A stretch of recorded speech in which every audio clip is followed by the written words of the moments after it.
ഇവിടെയും ഭയങ്കര വെള്ളപ്പൊക്കമാണ്, ഉരുൾപൊട്ടലും ഒക്കെയാണ്. ഇവിടെയെന്ന് വെച്ചാൽ പത്തനംതിട്ട കോഴഞ്ചേരിയിലാണ് ഈ സ്ഥലം കാണുന്നത്. അത് കോഴഞ്ചേരി പുതിയ പാലമാണ്. ഇത് പഴയ പാലത്തിൽ നിന്നാണ് ഈ വീഡിയോ എടുക്കുന്നത്.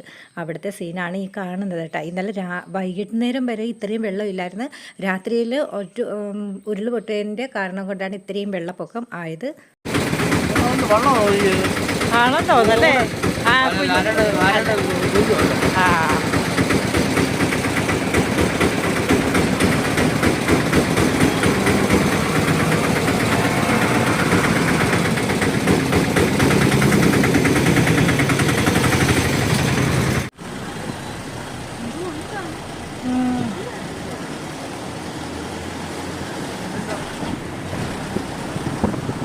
പുതിയ പാലത്തിൽ കയറാനുള്ള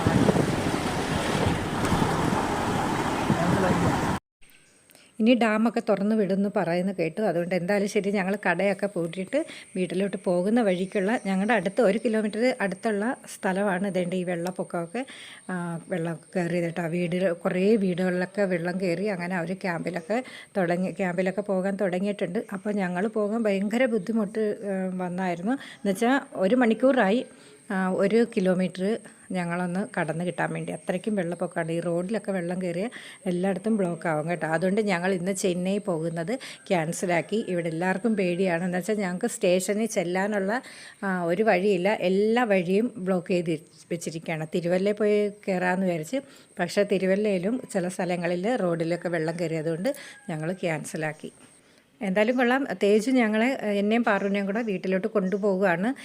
തേജുവും പാറുവും കൂടെ രാവിലെ പാറുവിന് ടെസ്റ്റ് ഉണ്ടായിരുന്നു, PSC ടെസ്റ്റ് ഉണ്ടായിരുന്നു. പാവം കുട്ടികളൊക്കെ ഇല്ലായിരുന്നു. ഒത്തിരിയും കുട്ടികൾ ആബ്സെൻ്റാന്ന് പറഞ്ഞായിരുന്നു കേട്ടോ. എന്ന് വെച്ചാൽ വരാൻ പറ്റാത്ത ഒത്തിരിയും പേരുണ്ടെന്ന് വെച്ചാൽ കുറേ റാന്നി, കോന്നി അങ്ങനെ കുറേ സ്ഥലങ്ങളിലൊക്കെ വെള്ളപ്പൊക്കമാണ്. അത് ഇന്നലെ രാത്രി തന്നെ വെള്ളപ്പൊക്കമായിരുന്നു. അതുകൊണ്ട് പാവം അവരൊക്കെ അതുകൊണ്ടായിരിക്കും വരാൻ പറ്റാത്തത്. ഇത് നമ്മുടെ കടവാണ് കേട്ടോ. ഞാൻ എപ്പോഴും കാണിക്കുന്നില്ലേ, ആ കടവാണ്. ഇത് നമ്മുടെ മതിലാണ്. കഴിഞ്ഞ പ്രാവശ്യം ഇവിടെയൊക്കെ വെള്ളം കയറിയതാണ് കേട്ടോ. ഏതായാലും ഇപ്രാവശ്യം ഇവിടം വരെ എത്തി. അങ്ങനെ ഞങ്ങളെല്ലാവരും പേടിച്ചിങ്ങനെ ഇരിക്കുകയാണ്. എല്ലാവരുടെ പ്രാർത്ഥിക്കണമെന്ന് പറയാൻ പറ്റത്തില്ല. എന്ന് വെച്ചാൽ എല്ലാവരുടെ സ്ഥിതി ഇത് തന്നെ ആയിരിക്കും എന്ന് വിചാരിക്കുന്നു.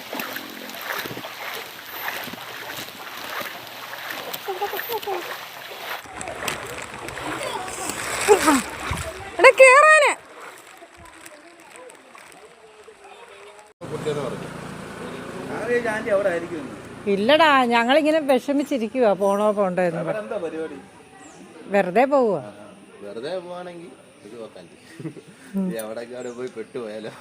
അതാ നവനീതും പറയുന്നത്. ഇവിടുത്തെ കാര്യം കുഴപ്പമില്ല. അവിടെ കുഴപ്പമില്ലടാ, പാലക്കാട് മാത്രമേ ഉള്ളൂ. പാലക്കാട് പക്ഷെ കോട്ടയത്തെ വിഷയമല്ലേ. കോട്ടയം, ഇടുക്കി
എടുക്കാം.